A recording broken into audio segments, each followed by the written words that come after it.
where you get actionable content that you can apply to your life that will help you align more within. This particular video is part 2 of the Narcissist video series.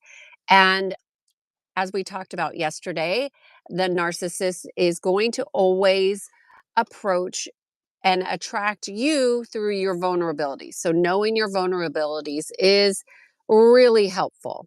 But today's video, I want to talk to you about predictability and having a strategy.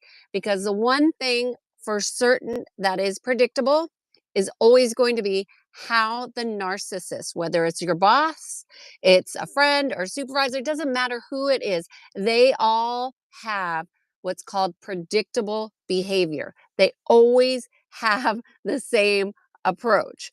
So, your strategy in working and having a relationship with these people, if that's what you continue to try to do, is to always have a strategy.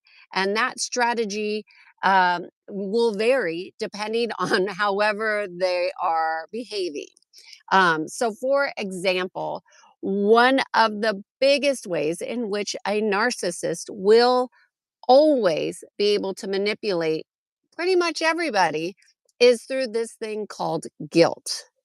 And guilt is a manipulation. And, I don't feel guilty when I am advocating for myself. However, people who are developing a stronger um, inner core will often express feelings of guilt and obligation and um, that they have for these particular types of people. So, what you need to do to have a strategy. So, the number one thing is to have a strategy in which you will engage when you do engage with these people, know what their predictable behavior is, and then you need to have a strategy to mitigate that. And that strategy, the best strategy, is to know what you're willing to do and not do, and what is aligned with you and what is not. Now, you could go back to the beginning videos back in the first week of the Being in Sync 366 videos, and I talk about having values. People who do not have clear values are easily manipulated. So, have a strategy and always employ that strategy when engaging with the narcissist. Make sure that you're aligning with yourself first, and then you don't have to worry about what they are or are not doing because you are working off of your strategy and your plan. And if the strategy is to not feel guilty for whatever it is that you want to do, then you need to be clear about what it is that you want to do and be okay with them getting upset. I think that's the biggest thing is that the narcissist will always get disappointed, frustrated, sad. A lot of female narcissists, I'm not going to say it's exclusive to female, but a lot of female narcissists will use tears to manipulate others. Um, and I learned that, gosh, well, first of all, I would say that if they gave a master's in narcissism, I would have gotten a master's in how to contend with the narcissist. And none of the traditional therapy, in my opinion, um, really approached it in a way that I thought was healthy or helpful for anybody that I've ever met. What I will say is that your best bet is to have a strategy. And I'm not saying that other therapists don't say that. Maybe they do. Um, but your strategy needs to be based on your inner focus, your inner freedom, your inner strength, not based on how somebody is going to make you feel. Know that when they do this, you usually feel this, and that's not how you want to feel. So you have to have a strategy to not feel guilty. And that strategy for not feeling guilty is always going to, in my opinion, come back to what do you value most about yourself. So let's just say you value peace, keeping the peace. Going against yourself disrupts your personal peace. That's number one. So you might say, oh, well, I just want everybody to get along. But if you're going against your inner self, that is not peace. In fact, that disrupts peace. So you need to be able to identify what disrupts your peace.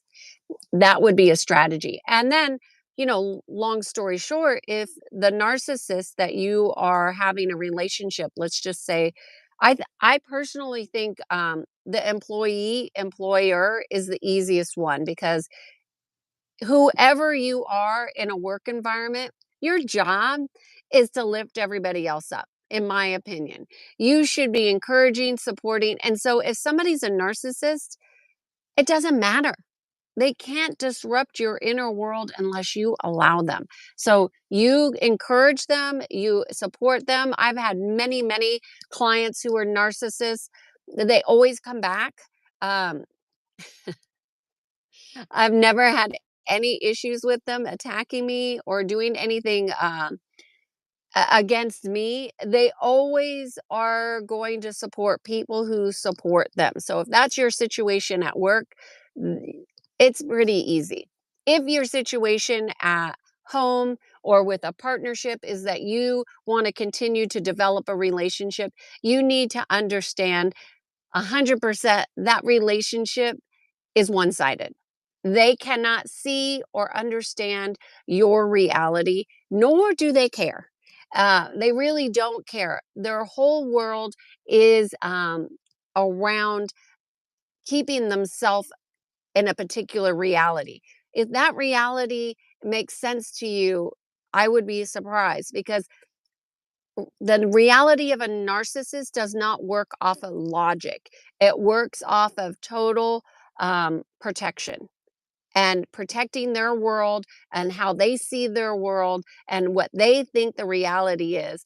And the reality, as far as a logical person would see it, it doesn't come into play. Why? Because the imbalance is too great. So you cannot save a narcissist. That is not your job.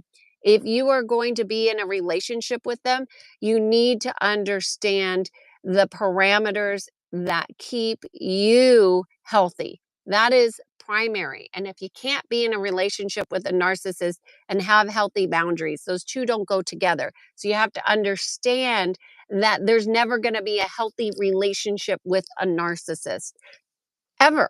Now, you can have a healthy relationship with yourself, and you can have some dysfunction in your life if that's acceptable for you.